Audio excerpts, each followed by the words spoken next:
Hi, and welcome again to another recording for a survey of British history, culture 1, ثقافة 1, مسح لتاريخ بريطانيا، والكود بتاعنا 1105. And we are dealing today with the rest of Unit 2, which is a large unit full of information about Roman Britain. النهاردة هنتناول الconquest and the legacy of the Roman invasion of Britain. عايزين نفتكر مع بعض التواريخ اللي قلنا عليها مهمة المرة اللي فاتت. 3 تواريخ مهمين جدا بالنسبة لنا اللي هم 55 BC, 54 BC, and then from 43 until 410 AD. وعايزين برضو نفتكر ال difference between ال terms دي أو الكلمات دي. expedition اللي هي حملة، invasion غزو أو اجتياح، conquest الفتح. and عايزين برضو نفتكر إن إحنا المرة اللي فاتت قلنا في اليونت الجزء الأولاني من اليونت إنه 97 years passed since the second expedition، وبعد كده قرر الإمبراطور اللي كان اسمه كلاوديوس يعمل full scale كامل وشامل invasion، اجتياح كامل لبريطانيا، وكان سنة 43 AD. The invasion was under the commander Aulus Plautius. عايزين برضو نفتكر مع بعض ليه England was a good addition to the spreading Roman colonies over Europe. احنا قلنا ان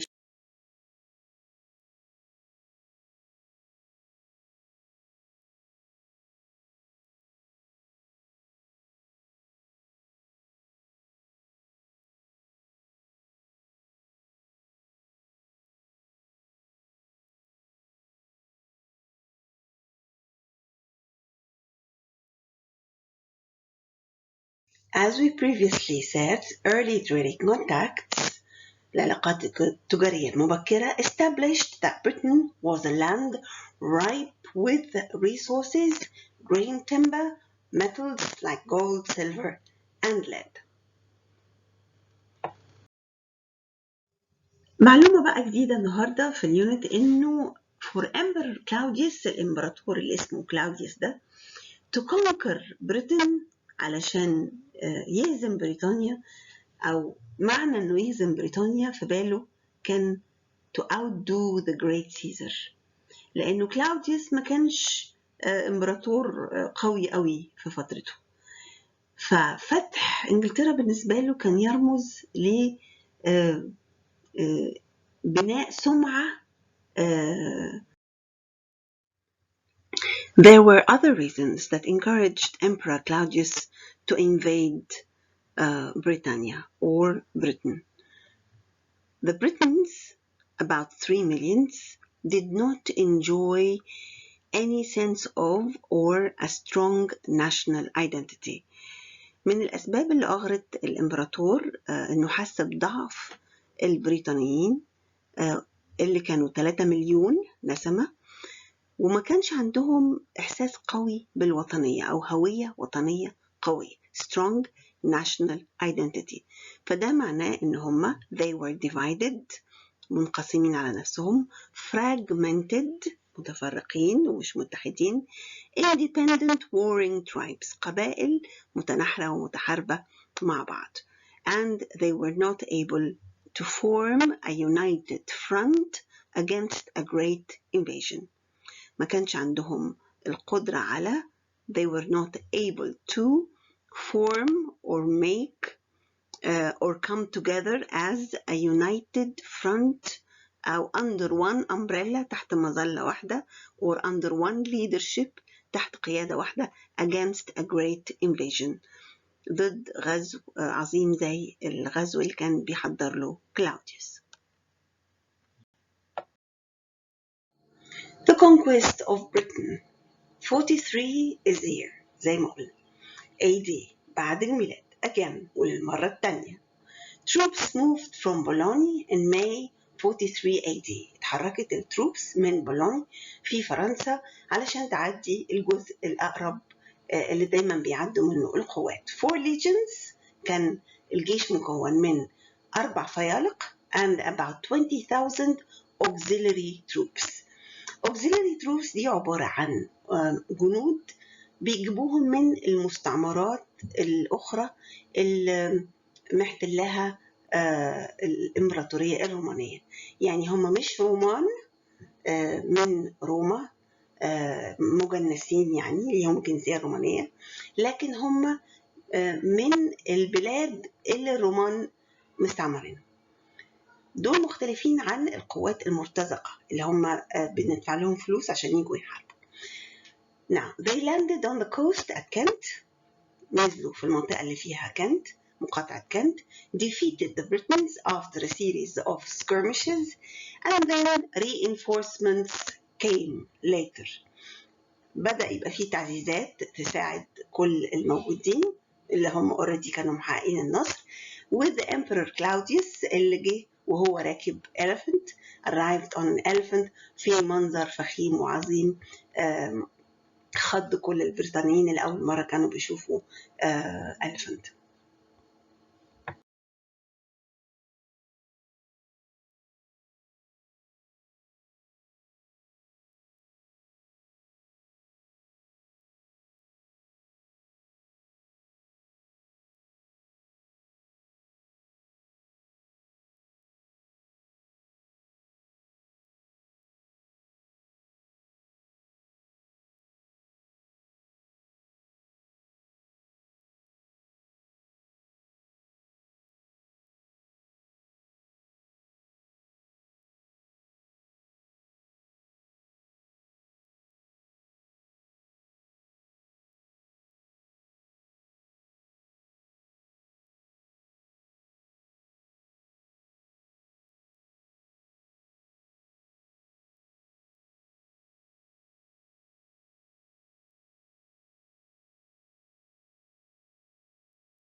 ودي صورة كده تخيلية لشكل الوارينج elephants، وهم كان عندهم جيش من الفئلة المحاربين.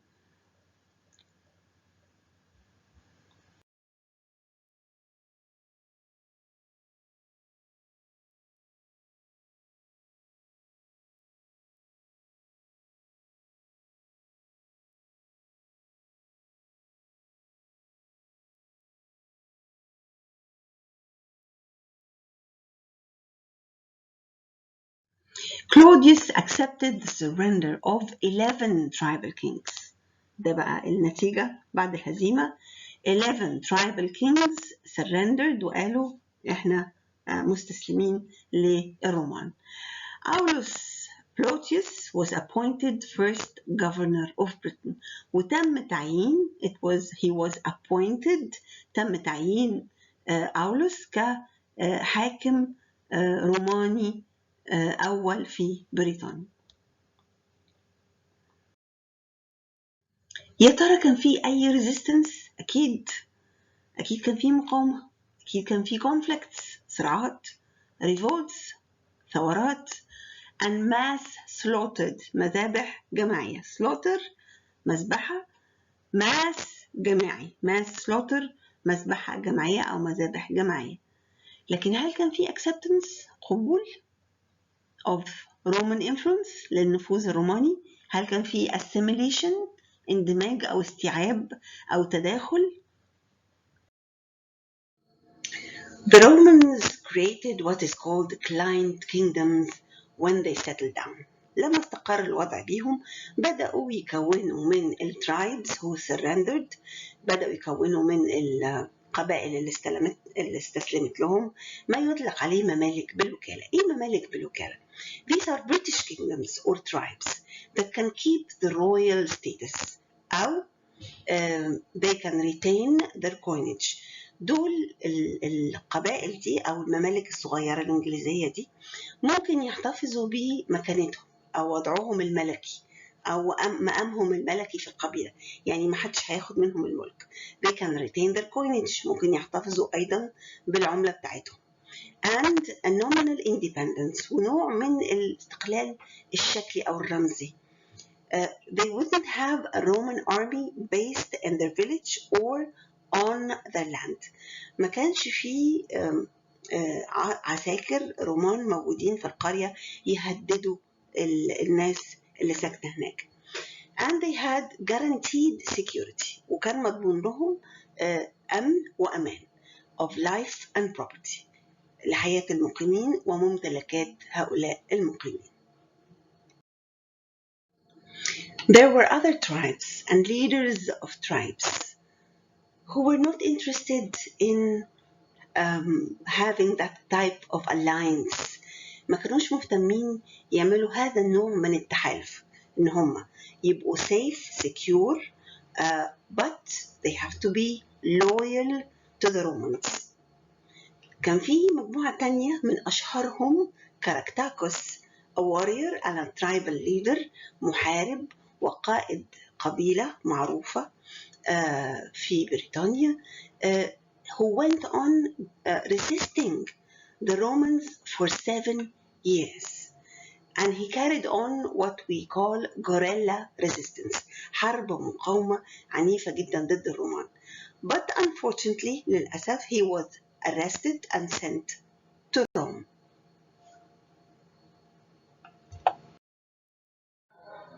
لو درسنا تأثير الاستعمار الروماني أو دخول الرومان على إنجلترا أو بريطانيا هنقول إنه the legacy التراث أو الإرث أو الميراث الثقافي والاقتصادي والسياسي of Roman civilization الحضارة الرومانية can still be seen in British architecture. بتشوفوا في العمارة engineering هندسة law قانون والليترشر والأدب and mathematics والحساب and money and religion and writing. This is a legacy هذا التراث which Britain shares with all the other European, North African and Middle Eastern countries which were once part of the Roman Empire. كل البلاد اللي احتلتها الإمبراطورية الرومانية كان فيها نفس الشيء. They had the same legacy because the Roman Empire spread its knowledge and its technological advances and development all over. كل ما نروح بلد كانت تحت الاستعمار أو تحت الحكم الإمبراطورية الرومانية هنلاقي نفس الشيء. من أهم achievements of the Romans in Britain أول حاجة the construction of a system of military roads that allowed rapid movement of troops and military supplies. الطرق أو تمهيد الطرق حوالين البلاد من أهم إنجازات الرومان. The construction بناء a system of منظومة كاملة لميليتري رودز طرق عسكرية بتقطع البلد ويقدر التروبس دي. شايفين الشبكة المعقدة دي؟ These are the Roman roads in Britain. Before the Romans قبل الرومان ما يجوا there were no proper roads. ما كانش فيه طرق بالمعنى المفهوم. كانت كلها عبارة عن rough tracks طرق خشنة غير ممهدة. طرق خشنة rough tracks غير ممهدة. The Romans established a complex network of roads that connected the whole country. الأول النتورك الشبكة دي شبكة الطرق. This network of roads provided the infrastructure البنية التحتية infrastructure necessary for commerce and trade and the transportation of goods.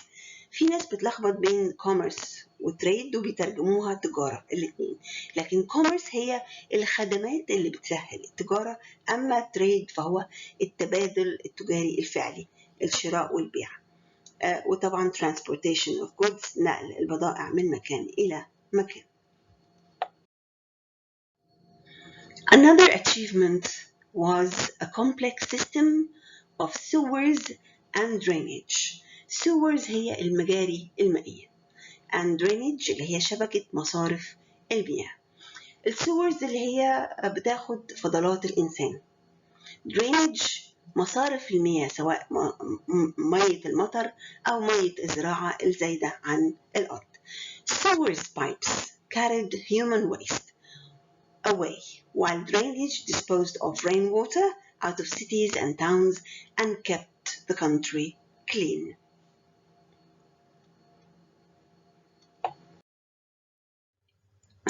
The Romans also founded a good number of towns. بنوا مدن كتير جدا جدا، ما زالت بتعكس الادفانسز، لسه بتعكس reflect التقدم بتاعهم and urban influence والتأثير المدني. احنا قلنا المدني اللي هو يشير إلى حياة المدن ويكون في سلطة ويكون في تراتب في الطبقات الاجتماعية، زي مثلا لندن اللي كان اسمها لندونيوم and يورك، دي من أيام الرومان. But one of the greatest achievements of the Romans in Britain was the introduction of aqueducts. القنوات المائية اللي باينة في الصورة هنا عندنا، ودي نوع من المباني اللي بينقل المية من مصادرها المائية، سواء كانت أنهار أو مخرات أو أماكن تجمعات للمطر فوق الجبال. And they moved this water to the cities. So water reached everyone in the cities around those aqueducts and allowed people to live cleanly and comfortably. النوع ده من البناء كان موجود بكثرة في كل مستعمرة رومانية، وده واحد من الإنجازات العظيمة جدا للحضارة الرومانية أو الإمبراطورية الرومانية في المستعمرات بتاعتها، بناء هذا النوع من الأكويدكتس أو قنوات المياه. اللي حصل بقى إيه؟ إنه the conquered، الناس المهزومين دول أو المستعمرين دول، the conquered natives من أهل البلاد الأصليين الكلتس اللي كانوا موجودين في بريطانيا، اللي كانوا عايشين في البروفنسز، اللي كانوا عايشين في الأقاليم، flocked into the cities that were urban centers. بدأوا يتوافدوا بأعداد كبيرة داخل أو يتجهوا داخل المدن وعملوا مجتمعات جديدة ومراكز حضارية. The cities became networks of culture and symbols of cities in Britain were equipped with the markers of a Roman city. المدن في بريطانيا بدأت تبقى معدة أو موجود فيها علامات الموجودة في أي مدينة رومانية، اللي بتميز أي مدينة رومانية، زي ثياتر المسرح، فورم ساحات للعروض أو ساحات للقاءات، بازيليكا الكنيسة وهي وقاعات ضخمة معها. The Romans also introduced advanced techniques of glass making for artwork للصناعات الفنية and window paints. ما كانش موجود صناعة للزجاج على الإطلاق في بريطانيا at the time. So the Romans introduced and taught the British people how to make glass, how to make those artworks as you can see in the image, and how to make window paints. من الحاجات التانية برضو البوتري، تشكيل الفخار، و advanced techniques of metallurgy اللي هي blacksmithing الحدادة، mining التعدين and mining for metals التنقيب عن المعادن.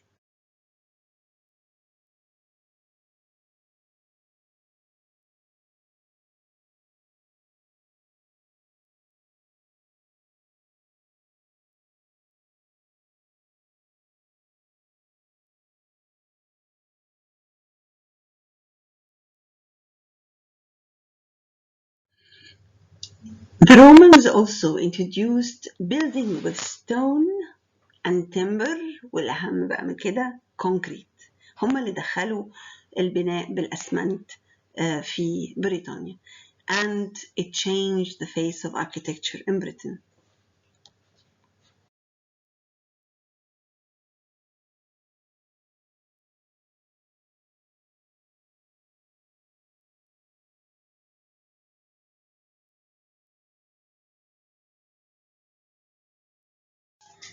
The Romans also introduced counting, العمليات الحسابية, measuring, قياس, and weighing tools and techniques. All these were used on everyday basis. كل دول كان الناس بتستخدمهم كل يوم. And this was all good for trade and everyday economy. They also provided the British with more accurate ways of telling the time. قدموا طرق جديدة لقياس الوقت. And they had the clock, الساعة الشمسية بتاعتهم المشهورة. The use of a calendar was also introduced, and all these techniques and advances and developments contributed to agriculture and harvesting. Once الواحد بيعرف التقويم الصحيح ده بيساعد في الزراعة وعمليات الحصاد. Here are other things that the Romans introduced to Britain. They introduced a wide range of fruits and vegetables. These include some that the British still use today. دي معلومات زيادة عن الكتاب، لكن معلومات interesting جدا بالنسبة لنا. ممكن نعمل عليها research project عن الفترة بتاعت الرومان وإزاي دخلوا حاجات جديدة في الزراعة وفي نظام الأكل البريطاني. من الحاجات اللي دخلت الواحد ما كانش يتصور إنها مش موجودة، مثلا الرومانز introduced onions، بصل، shallots، البصل الأحمر، artichokes، الخرشوف، cucumbers، radishes، الفجل، lettuce. They also introduced figs، التين، walnuts، الجوز، plums، البرقوق، cherries، القراصية أو الكرز، وأهم حاجة العنب. The most important fruit of all is grape for making wine, because the Romans loved wine. كانوا بيعشقوا النبيذ. And of course grape would go into different kinds of sauces. كانوا بيعملوا منه صوصات مختلفة وفينيجرز وأنواع مختلفة من الخل. كمان قدموا بعض الأعشاب زي والنباتات زي البارسلي، بقدونس، كورياندر، الكزبرة، ديل، الشبت، فينل، الشمر، المنت، النعناع الأخضر بتاعنا، ثايم، الزعتر المستخدم في الأكل وفي تتبيل اللحوم، الجارليك، توم والليك، الكرات، الروزماري أو إكليل الجبل كما يقال عنه، والمارجورام البردقوش، وفي جزء كبير منه شبه الحبق أو النعناع الجبلي. هنلاقي معلومات كتير عن الأكل الروماني في الموقع المكتوب تحت هنا في السلايد www.historic-uk.com/history-of-Britain كلمة واحدة /Roman-food-in-Britain and enjoy the information. By 60 AD, the frontiers, حدود, were pushed further and further, and more tribes were therefore taken under Roman protection and security. خلص بقى الوجود الروماني واقع، وأغلب الترايبس استسلمت للاستعمار الروماني لبريطانيا. يا ترى نهاية الوجود الروماني كان إزاي في بريطانيا؟ The decline، تدهور أو الانحدار of the Roman rule. Conflicts in the Roman Empire caused the continuous withdrawal of troops. Conflicts in different colonies بالتحديد over mainland Europe caused the continuous الانسحاب المستمر withdrawal of troops from Britain. Those troops were needed to defend the empire, so they were withdrawn one after the other. Emperor Honorius had problems with the Gothic chieftain Alaric. هنعرف معلومات عنه في المحاضرة الجاية. So with the problems threatening the security and the safety of the empire, with the Gothic chieftain Alaric, Emperor Honorius took the decision to withdraw and to take all his troops from Britain back to Rome. When the citizens of the Roman Empire or the Roman colony, اسمها دلوقتي Roman Britain, asked Emperor Honorius for help and support against the Saxons اللي كانوا قبائل جاية من ألمانيا and the Picts قبائل جاية من اسكتلندا في الشمال، وقالوا له احمينا أرجوك. He told them to look to their own defenses. قوموا بحماية أنفسكم. Look to their own defenses، أن يحموا نفسهم بنفسهم.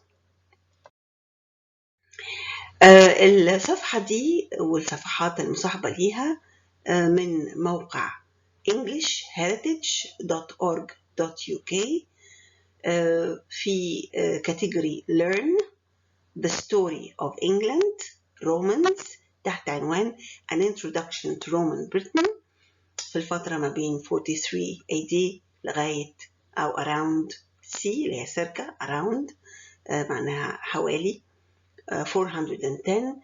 من أجمل الصفحات المليانة معلومات وبطريقة مبسطة وصور جميلة وشرحة للفترة دي من تاريخ بريطانيا. تعالوا نعمل revision right or wrong statements ونشوف الحلول بتاعتها. The Romans arrived to Britain brought religious changes that moved the country from a pagan people to urban society. أنهي صح ولا غلط؟ The Roman Empire needed Britain because they were short of resources. It was very difficult to defeat the Britons because they were skilled warriors with advanced fighting methods. Quirks of fate led to the failure of the first and second Roman expedition. الحل كده مع بعض. The Romans' arrival to Britain brought religious changes that moved the country from a pagan people to urban society. خطأ. Statement that is wrong because هم moved Britain من a tribal community ل an urban society. ما كانش فيه أي دعوات دينية لما الرومان جم. So it was not a religious change. They brought a cultural change أو a social change. The Roman Empire needed Britain because they were short of resources. صحيح. كل المستعمرين بيحتلوا بلاد لأن هم محتاجين resources أو الموارد الطبيعية. It was very difficult to defeat the Britons because they were skilled warriors with advanced fighting methods. A statement خطأ. Wrong.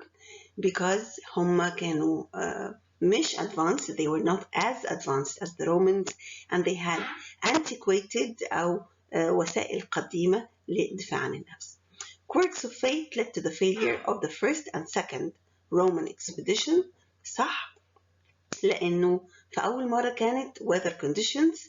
The second time كانت problems back in France. When Julius Caesar defeated the Britons, he made a truce with their leaders and they all became one alliance between equals. لما سيزر غلب البريتنز عمل هدنة فيها القادة عملوا معاه alliance تحالف. كان تحالف بين الأنداد يعني هم كلهم كانوا متساويين. صح ولا غلط؟ هنشوف. The Britons had to put a good fight to get rid of the Romans and gain their freedom. يا ترى البريتنز فعلا اضطروا ان هم يحاربوا الرومان علشان يخرجوا من بلادهم.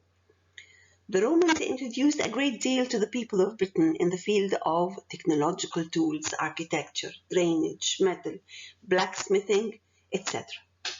يا ترى ما الحاجات دي صح ولا غلط؟ The achievements of the Romans can still be seen today in modern Britain.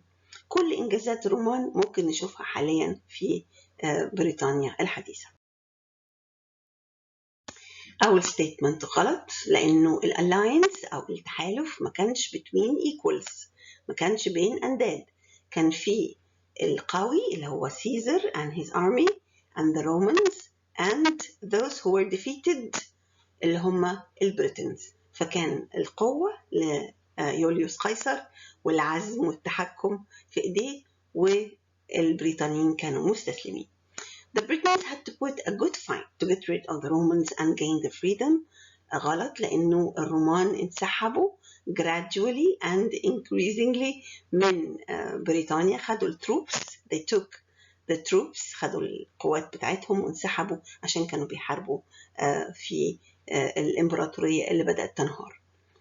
The Romans introduced a great deal to the people of Britain in the field of yes, right. كل الفيلدز دي، كل الحقول دي في التقدم التكنولوجي فعلا دخلوا. The achievements of the Romans can still be seen today in modern Britain. في كل أنحاء بريطانيا بنشوف انعكاس لوجود الرومان وحضارتهم في الفترة اللي كانوا مستعمرين فيها البلاد. دي الأنسرز بتاعتنا، لو حبينا نرجع في الفيديو نراجع. طيب نعمل matching للstatements في column 1 and 2. The Romans' withdrawal from Britain was caused by، يا ترى أنهي؟ هل هو the construction of a system of military roads, problems with Gothic tribes, because of its grain timber metals? 2. The Romans had their eyes on Britain.